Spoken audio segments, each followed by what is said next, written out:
The MD of the Recruiting Gym. This is our chance to bring you free training. It's part of our pro bono courses, of which we have 6 at the moment. By the end of the week, we will have 7. So watch this space. This is kindly sponsored by JobAdder, and we couldn't do a Meet the Expert without actually having Matt Gallivan, the head of sales for JobAdder, on one of them this year. So hello, Matt. Welcome to Meet the Expert. How are you? I'm really well, thank you. Doing very well. In very rainy Cardiff at the moment, but yeah, bringing the joy and sunshine. I love Cardiff. It's such an amazing place. I don't think it gets enough promotion. So if you are calling in from somewhere around the world, this is one of the most wonderful towns in Wales. So add it to your list if you're visiting here, definitely. What's your favourite thing about Cardiff? It's a capital city, so we have everything, but it's a small enough city that you can get around it really easily. Yeah, it's a bit like Prague. I don't know if you've been. Yeah, perfect, isn't it? It's the perfect size. You could do 2-3 days there and you get everything done. Love it. Right, anyway, let's move away from Cardiff. We're here today because every month we bring in an expert, get them to talk about their topic, share information on them. So just tell us a little bit about your background as to why the consistency of process for improving business development was the topic that you chose. So don't let my young complexion fool you. I've been in sales for a little over 20 years and really run the gambit when it comes to the roles within that. So what we used to call telesales is now SDRs, BDR. I've done inside sales, field sales, regional sales, and I've run teams globally. And the thing that really stitches all of those together is the processes within them that make them successful and enable people to have repeatable success. Because anyone can have a lucky month, a good month, but it's the process that allows you to build and scale businesses. Oh, this is so critical for everyone in the recruitment industry. And actually, whether it's clients or whether it's candidates, those processes work for both, don't they? So whatever you're focusing on, obviously it's BD related today, but if you are very much dedicated to candidates, think about what Matt's saying and how you can relate that to what you do as well. Because you're right, consistency is one of the biggest problems that we have. Whenever I talk to companies and say, what challenges have you got at the moment? Consistency is always on there. So I'm loving this to be able to do that. I'm going to pop off, leave you to it. We'll have about 30 minutes or so of you delivering this wonderful content, and then we'll come back. If you've got a question, if you're on LinkedIn, stick it in the comments. If you're here on Crowdcast, stick it in the chat, and then we'll pull those together at the end for you. Thank you very much. Amazing. Thanks so much. So yeah, Andrew kind of did the first piece for me there, which is who am I and why am I speaking to you today? Why are any of you interested in what I've got to say? And so, yeah, this is me. As I said, 20 years in sales, but I think something to add into that, one of the key things as to why I found this is I've worked in a number of different industries with different businesses, whether they be marketing, whether it be accountancy, or I've worked with security, telecoms, you name it. And there is common threads through all of them that allow you to really understand what has been repeatable success, what does that look like, and how do they measure that success?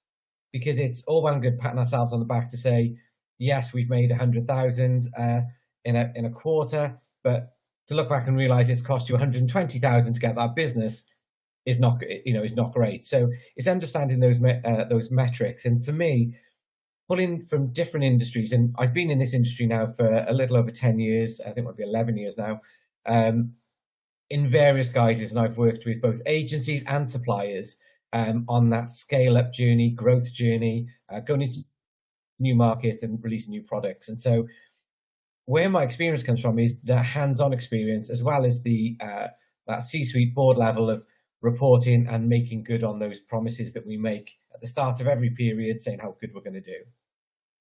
So just a quick one there, quick agenda. We're going to look at various elements of redefining and reinventing what KPIs and metrics look like, our best practices within them, how we plan for this, and it's best to start with your goal and work backwards. The 3 C's, you have to wait to see until you get until what those are, and then some of those key metrics. So as we step into this, what we're going to see is that often KPIs can do more harm than good. And the reason I say this is if you are measuring the wrong things, vanity metrics, things that have been handed down to you, or that maybe you were measured on, they might not be giving you the key information that you need to be very effective in your role, for others to be effective in their roles, or to effectively run a business. And so they might be things like, how many calls have you made? That's a classic. How many calls have you made today? If you give a salesperson, and let me break the myth now, recruiters are salespeople. So if you weren't aware of that, welcome to the club. But if you're measuring someone on how many calls they make, that's what they'll be successful at. They will make that many calls and go, haven't I done well? Pat me on the back. How many meetings they've booked. There is some really key stuff in there. Hello. So yeah, there's some key metrics in there can really help you understand. And what we find is that historically, we will see that sales organizations were measured on metrics that were easily obtainable. So it's easy to say, how many calls have you made? It might not be as easy to say, how many meaningful calls have you had? And so having a look at the metrics that you have in your business today will allow you to understand, okay, what do we actually need to measure? And so if you are measuring the wrong things and you only know by reviewing it, you need to start at a certain point that says, well, what does good look like? Where are we trying to get to? If you're also measuring things that are good for you, but not good for the team, is also, if you're just looking at big business focus and you're saying to them, right, this is the goal, this is the company goal that we're working towards, and that's the only thing to measure them on. Also a terrible thing, because they'll go away and do what they believe is right to get to that metric.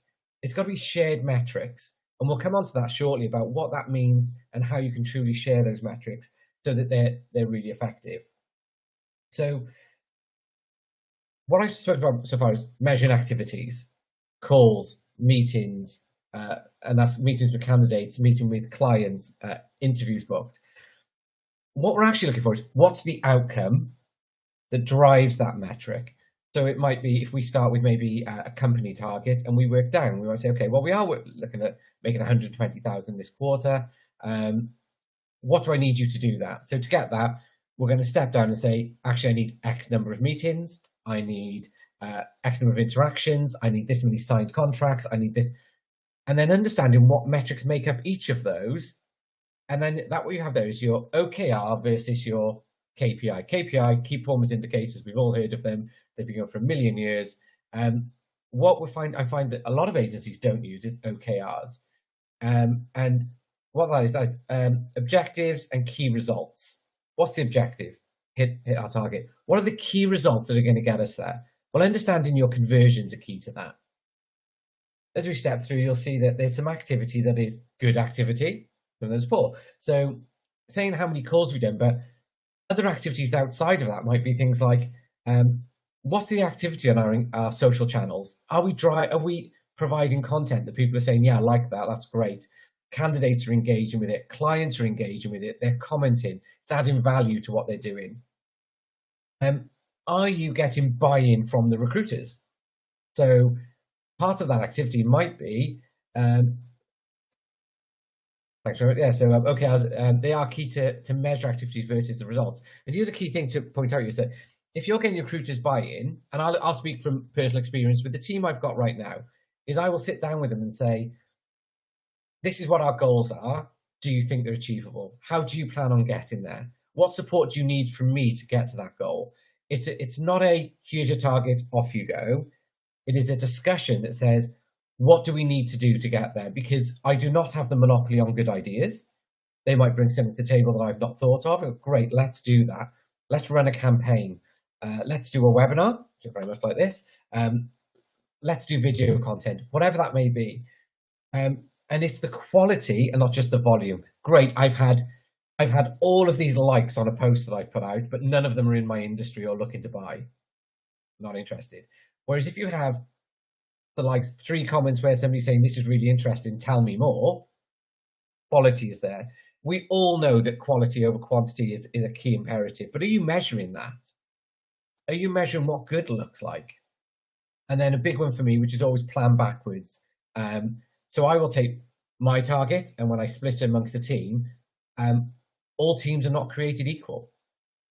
So I will sit down and understand that actually some of my more experienced and senior guys will have better conversion rates.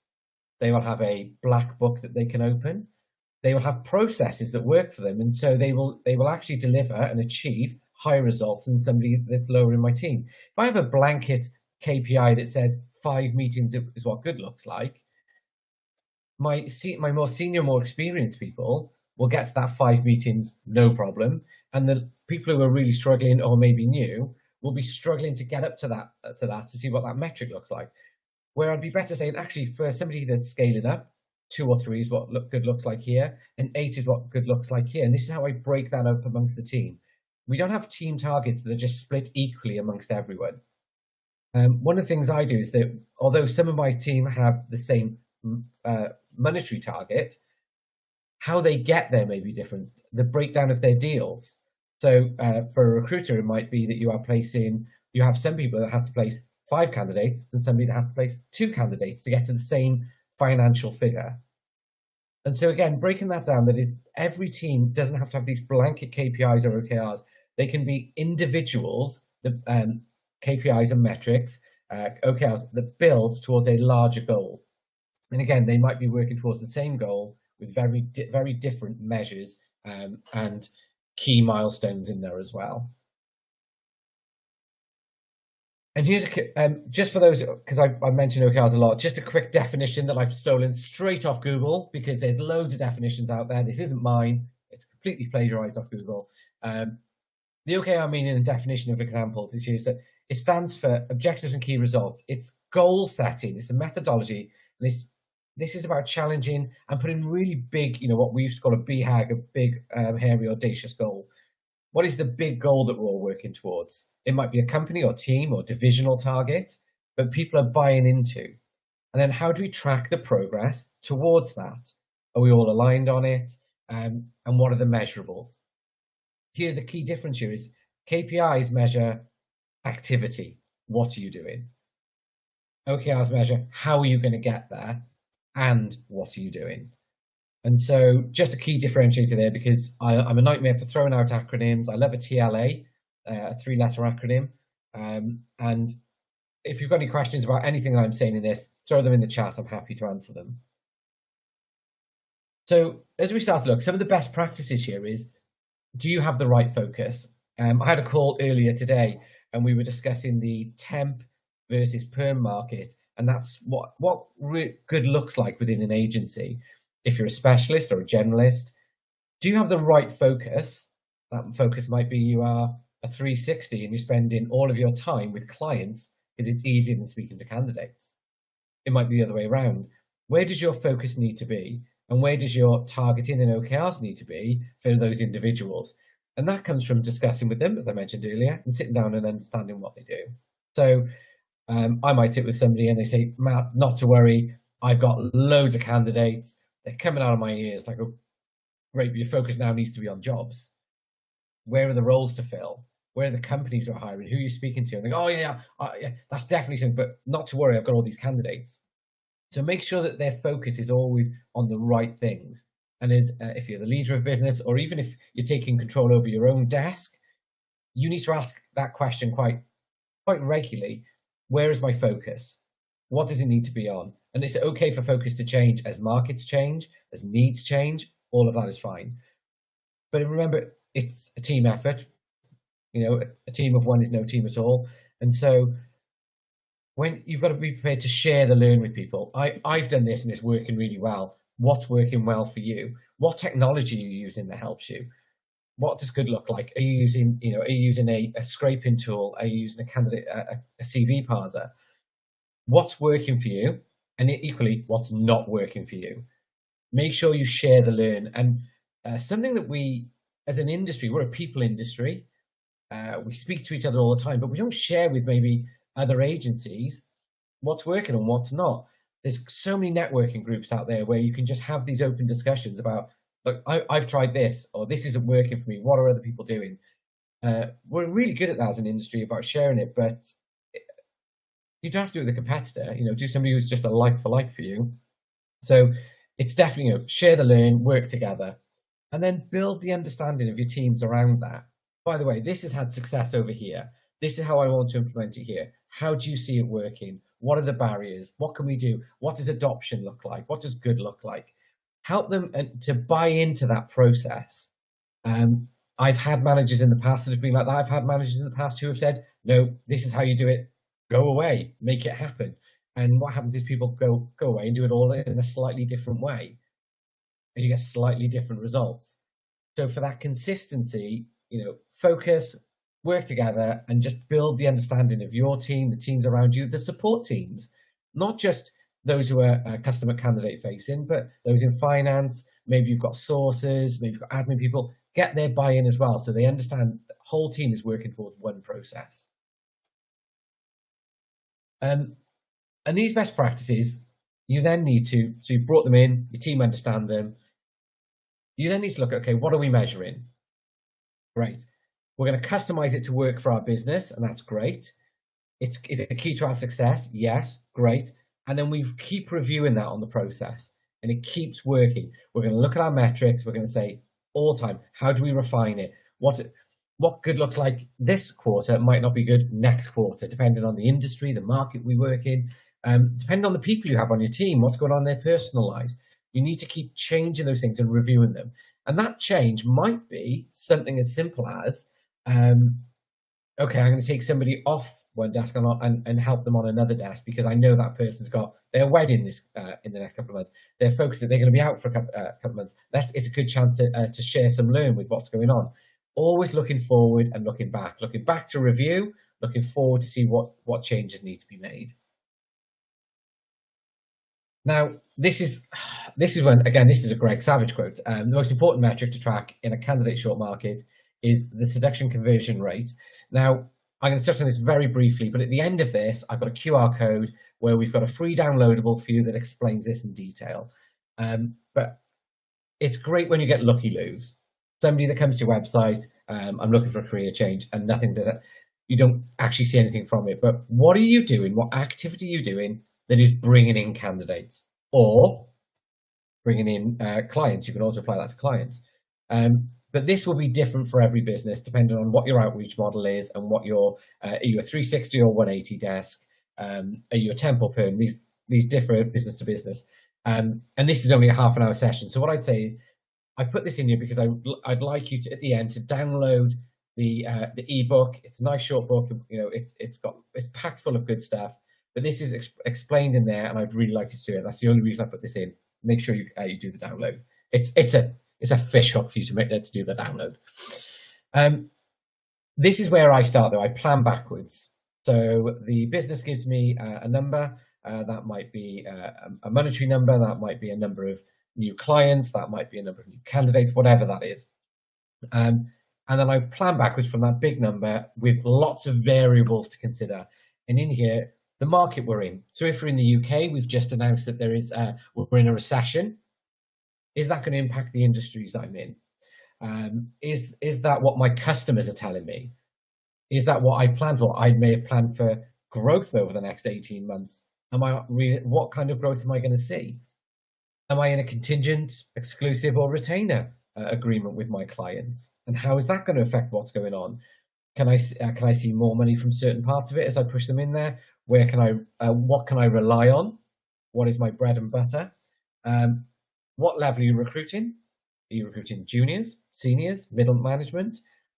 All of that can have effect on what your overall or your net fee income is, which is I need 2 of these guys or 10 of these people over here to make the same kind of money. And so having one more person in this space rather than one more person in this space makes a very big difference. And the surety of your business. Have you got a brand that is known and has been around a long time, that is trusted by your clients? Are you new to market? Are you still building that brand? What does your brand stand for? So do they see you as, actually, this is somebody that is just able to provide me arms and legs recruitment? Or is it somebody that's able to say, actually, these guys provide real insight and it's a tough market at the moment. I need to tap into this. That will ultimately affect, depending on what the market is doing, on what you're doing. So if your clients are coming to you for advice, that's a great position to be in. If you're chasing them constantly, you may need to think about, is that a reliable, renewable business source? The relationships we have, now this is a huge thing for me because I build a lot of my stuff on relationships. I like to add value. I think I like to be good at what I do, don't we all? But those are relationships. I know relationships I can count on, and I can pick up and say, what are you doing next quarter? What are you doing in the next 6 months? What are you doing in the next year? What does that look like? How can I be a part of it? And I will get a real world view of, Matt, we're not able to do anything with you because of X, or yes, we can. And that takes time, but you plan for that now, because if you don't start doing those things now, you'll never have them. And then each individual within your team, that same metric we discussed, how experienced are they? My team currently run the gambit. I've got people who are new into sales, some people who've been doing it a number of years and can do it with their eyes closed, and they have very different capabilities and reliabilities. And what can I see from them over a given period as I make those plans? And then, of course, one of the big ones is candidate flow versus job flow. You know, some things, if it's a candidate short market, there's little you can do to change that. But within your realms of influence, there's a lot you can do. Working with those you've already engaged with, providing new content, providing additional added value. What does that look like to candidates versus customers is very, very different. But these are all things that are variable as you start to plan what your metrics should be and measurables should be for your business. As we step through here, here's a classic backwards plan. These are random numbers, insert your own and make them work. As you can see, if we say a target quarterly billings of 120,000, if we have an average placement fee of 6,000, we need 20 placements to get to our 120. That means it's 2 placements per week. We need to have 5 interviews to get to 2 placements, which means 10 interviews per week, which is a 2 interview a day goal. Very simple, basic numbers. And I always round up or down to the nearest number, depending on what your metrics are. And each of your metrics will be very different. So some of you will go, I'll never hit that number. I'll never get to 10 interviews a week. Some of you will go, look, I'm breezing 10 interviews a week. It's all, you know, you need to do what works for you. But what this gives you is a very simple kind of sky high view as you're looking down, that bird's eye view, to the granular view of, okay, what does good look like today? Easy to digest for the team. Have you done this today? No. So you know what tomorrow needs to look like then. You know what the next day needs to look like. As you know, if you are off your goal by 1%, just like a tanker, you can be a million miles away, but you can make constant course corrections with the smaller day-to-day stuff that ensures you're on target for the 120. And in this can be simple things that you might say to the team, okay, we're going to have those little daily catch-ups where I say to you, how's your day going? But weekly, we're going to sit down and say, what's stopping you get to that 10? What are the blockers? What can I do to help? Okay, so what's stopping you get to 5? Okay, their interview process is longer. No problem. We understand that. That is something we have no control over, but we can advise. This is very simple metrics. Use it and put your own numbers, and you will see what you should be managing each person, each day, each week, each month to get towards those larger goals. This can be extrapolated out over a year as well. I'm going to keep my eye on time because I tend to run over. Okay. So here's the 3 C's. Catchment, conversation, and conversion. So how we measure the recruiter and building audience community, how are we getting those candidates, clients in, what is the sphere of their influence? Conversation. This is all about what are we doing to have that, what does a KPI mean to you? What does it mean to me? What's an OKR mean to you? What does it mean to me? And then last is conversion, and that is we've got all of these together and we convert it into real life actual money. And these are 3 easy conversations to have with each person that just says, what are you doing to bring them in? What are you doing with them once you've got them? And how are you converting them? And each person's metrics, their conversions will be different because different people are better at different parts of this process. So I've got people, if I put something into their funnel and it gets past a certain stage, I know they're going to convert it. They're going to convert a very high percentage. And I've got other guys who need a lot going through their funnel because their conversions are low. These are the conversations to be having with individuals and team leads about what are you doing to get there. All of this will be downloadable, by the way. I'm going to have a quick, just because of timing, I'm going to go through some very quick metrics, and these are just how you run your agency, how you run your desk, right? So each desk is its own little business. These are 14 points that I'm going to whiz through that help you to just really nail what I believe, and when I speak to countless agencies, how those that are succeeding are measuring their business. So GP, nice simple one, gross profit. Add up all your sales, perm placements, your fees, your temp fees, net. So clear, so that we're taking those out. It's the net margin, and we divide it by the number of people that we have in the business. That's everyone, and it gives you a productivity. Each person is worth X amount. I put in here, this is a monthly thing that I think you should track. Too short to do it weekly, quarterly. You don't get to make course corrections. And then you've got your GP income producer. So same calculation, but you divide it only by those who make you money. So what is each person who makes me money worth? Not what is each person in the business, what does the business cost for every time you bring a person in, but those who actually generate value. Somebody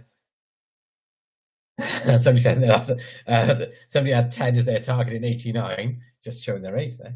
So as we move on, GP, this is multiply all staff remuneration. What are you paying your staff per, divide your GP by the total staff salary. Nice, simple one. It just lets you know what your non-billing people are worth as well. So the number 2 says what are your billers worth, those in admin roles, finance, whatever else. It tells you what their cost of business is as well. Again, we've got another one here, which is divide your GP by your producer's salary. This is a key and long-standing industry productivity measure, and it is. What are you worth to me? And that's, you're making this, you cost me this. What is the net? As we come through here, we've got the management and staff costs per quarter.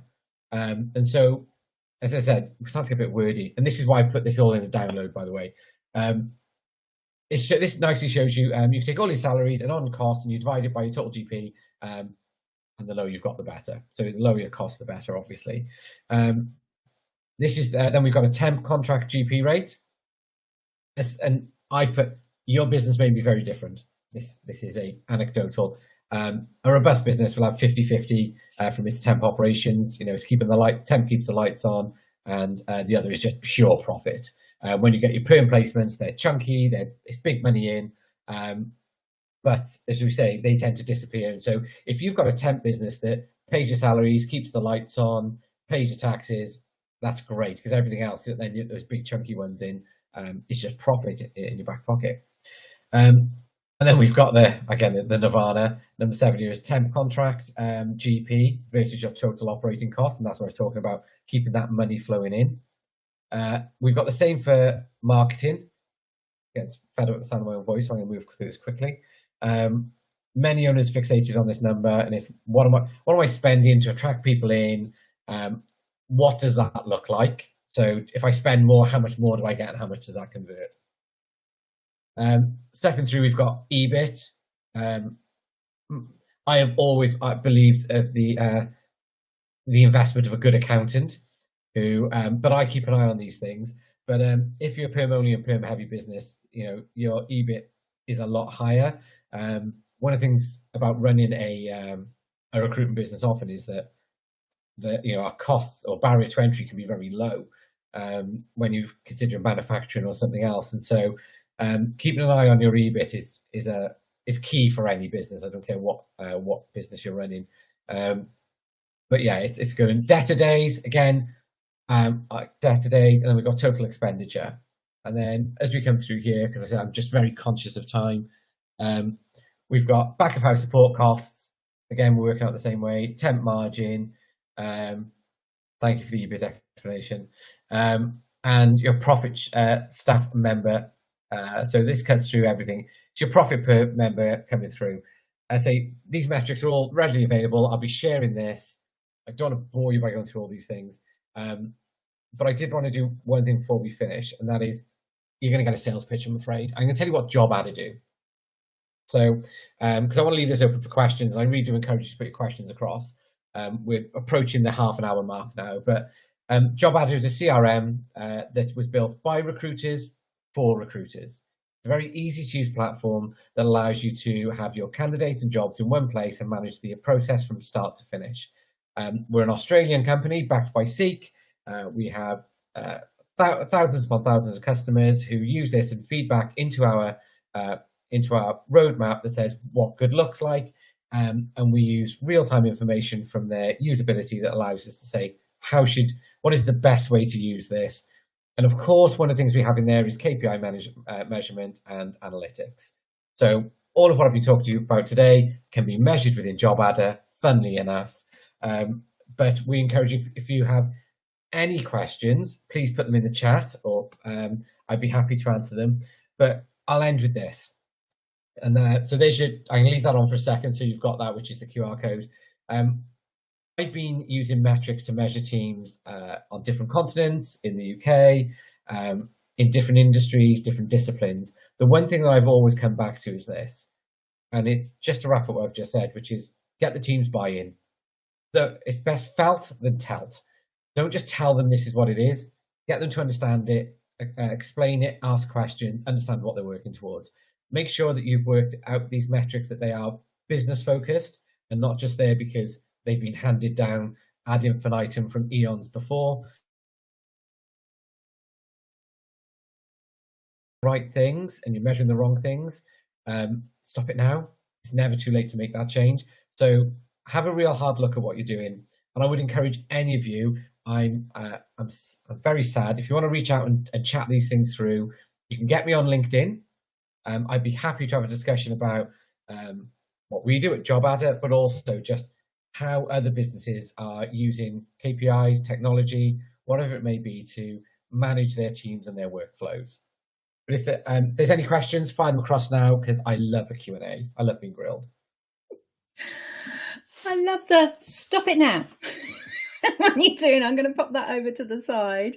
Let's bring you on here, Matt. But that's the problem, isn't it? I have got lots of questions to ask and to go through. But KPIs, people straight away go, so OKRs, maybe that's a way of getting them a lot more interested in it, because it is about the business acumen behind it, isn't it? It's not just about activities. That was always the problem. Measuring activities, they could be rubbish. You could do 100 calls. They're all rubbish.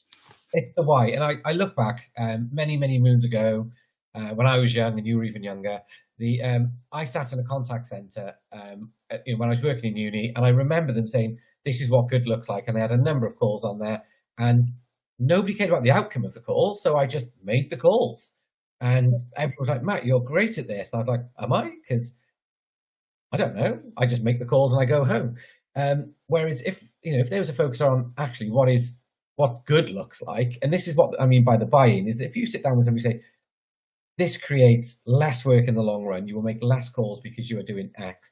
And it's their buy-in to understand the why. As a business owner, you understand the why. You sit there and you've worked it all out. But are you communicating that? And OKRs, for me, go a long way towards communicating this is why we're doing it, this is how we're doing it, and this is the result from doing these two things. Yeah. And just buy-in. This is the discussion I love having with company owners, that they don't know what good looks like. So in their onboarding, you do it all for them, and it is all set out, and this is what good looks like, and these are the expectations. So for the first 6 months, everyone knows exactly what they're meant to be doing, but you train them in the first 3 months to be able to do it, because numbers, I must admit, been in recruitment a long time, a lot of recruiters, numbers are like, not their favourite thing. So if you've got something to support that, that's brilliant. But from there, it's then, okay, the second 3 months, months 4, 5, and 6, you work it out. You tell us, based on what you're doing, what are you going to achieve? And that's when it really sinks in, that reality of, actually, if I get better at this, I don't have to do as much, or I make more money. We always tend to go that way. Do the same activity, make more money from what you're doing, get smarter at how you're doing it. My team in a discussion that says, we know what the goal is. And I say to them, how are you going to get there? Yeah. And they say, oh, great. And we walk it through. And then I challenge them, because I have the information. So I challenge them to say, well, based on your conversion and your pipeline, actually, you're going to be short X amount. So what are we doing to address the gap? Yeah. Oh, yeah. Well, I'm also doing this. Okay, so we've agreed that with your current conversion, with this, looking at the metrics, you need to do X by this point. And we know that odds on you're going to generate what you need to. Yes, that's them buying in, because it's not me saying do this, it's saying how are you going to do this. Yeah, much better way of approaching it. And then you're not doing that, because so Yes. many, and also if you're given a target, and we know most companies certainly will give you that overarching target to start with, it's then down to you about how you're going to do it, which links me lovely. And this was a BD related one. We didn't have all the details of what you were going to be covering beforehand, but I've had a meeting this week with one of your contemporaries there, Idris, who is going to be working with us on the training sessions, because you do sponsor, you get training that we can then deliver to people. And actually, the next training session, I'm just going to put it in the chat here, is called Boosting Productivity, How Reports Drive Recruitment Success. All of those bits that you've got in there that you didn't know either, that's what we've ended up with regards to the title. So yes, we're going to showcase what Job Adder can do, but it will be training for everyone. So whether you've got Job Adder or you haven't, it's about what have you got. And even if it's a spreadsheet and you're working it out from there, I used to have a perm trend analysis on a spreadsheet, and that would tell me what good looked like, and that would tell me where I'm going trend-wise, what's going on. Am I getting better? Am I getting worse? Sorry, I've taken over too much of this. Bear with me. Spreadsheet, right? Spreadsheet's better than nothing, but you've got to be analysing what you've got and what you've done to understand where you're going. Yeah, exactly. And there's so much out there now that can help you, but I've found that business acumen piece is missing. People having the knowledge to know, well, one, what am I doing? Two, how good is it? Am I being efficient? Am I being effective? And then three, what can I do about it to make the difference? So all of these resources that are out there, if you are a solopreneur or if you've just started in the industry, you don't have to do this all on your own. There is so much support out there. And I do get frustrated with people that don't update their CRM, because it's like, you're not going to get the information if you're not putting it in there. Rubbish in, rubbish out. Absolutely, yeah. And I'm a nightmare for that. I'm like a dictator with, you know, if it's not in the CRM, it doesn't exist. You don't get to speak to me about it if it's not in the CRM. Yeah, because we used to double check it on a Friday, and you'd look back and you go, I've done 3 meetings this week. Wait a minute, that's saying 2. No. I've definitely done 3. Where's it missing? Yeah, it doesn't exist. If it's not on the CRM, it doesn't exist. Yeah, so you need to pick up on those. Okay, so lots of information in there. The 14, let's just go back to those. So 14 things. How many would you recommend a company to focus on? So if it is an individual consultant, and like you say, their desk is their business, that's what I like to look at it as well. How many would you say to pick out of that 14? I would take a handful, and you know, it depends business to business, but 4 or 5 is enough to be understanding what's going on in that business. And that is, you know, around, if it's a business owner, then it should be, what are my salespeople making me in terms of what they cost versus what they make, so I understand the margins. What is the business overall costing me? What is my EBITDA? Because you're a business owner, and you know, most of us are in this to make a bit of money. I don't think there's any doing it for free. And then also, what is the wider business costing me? And the reason I say that is that often we will look to put support structures in to support people. Understanding what each headcount cost is and what that takes away from the overall profit margin is key, because often what we'll think is, and I've spoke to countless people who do this, we've got a bit of money in the bank, we put another salesperson in because they make us X.